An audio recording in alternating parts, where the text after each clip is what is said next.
She just asked, are synthetics, how does the breathability of synthetics compare to cork? And you can read all day about that. Synthetics are pretty new. I mean, people weren't even commonly using synthetic corks in good quality wine until a couple of years ago. And even for the caliber of Cabernet that we make, for example, even the Merlot, nobody even uses a synthetic cork for that. So not only do we not know how well synthetics compare to natural cork for ageability because they haven't been used for very long? We can only check bottles of wine that are 5 years old because before that there barely were any synthetic corks. So we know how they last in wine maybe over 5 years. That's some synthetics, but also that wine was probably wine that was designed to be drunk in 6 months anyway. So independent of breathability, the wine will change.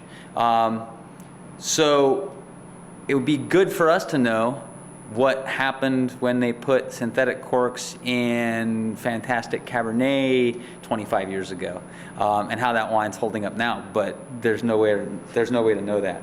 And on top of that, there are a lot of different synthetic products. That's a composite cork right there.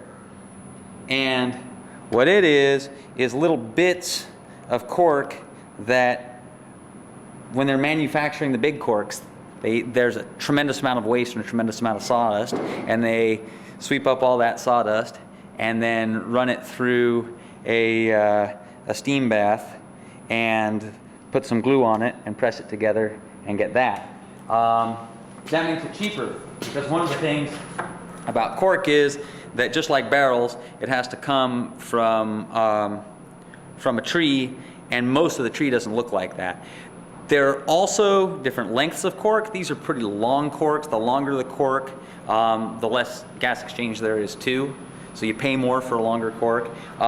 It's also, as you can see, there are little dimples in it, but that's a pretty solid piece of stuff. And it gets compressed pretty significantly when it goes in the bottle. See, if you see that, you can imagine this cork, which is hard. I mean, that cork's hard, hard, hard. I press it with my thumb, nothing happens.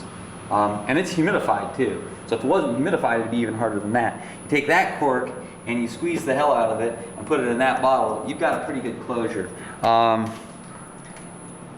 it's pretty virgin, pretty voidless cork. So that factors in too. I read an article pretty recently that said, please stop telling people that corks breathe. So, you know, different people have different opinions about that stuff too. If you put the wine in a completely sealed container, theoretically nothing would happen to it. I've never seen wine stored in any way that didn't change. And you know, it makes me nervous to leave wine in a stainless steel tank, because it's not part of, you know, we do that in between the time it goes in the barrel and in between the time it comes out of the barrel and goes into the bottle, and it makes me nervous to have it in the tank, because it's just, even though we put gas on the wine, I still am concerned about it getting exposed to oxygen in a way that I don't want it to be. So, again, there are a lot of reasons behind it, but, you know, believe me, I'd also like to pay less than maybe $1.15 for corks, but I don't think there's anything out there that compares at this point.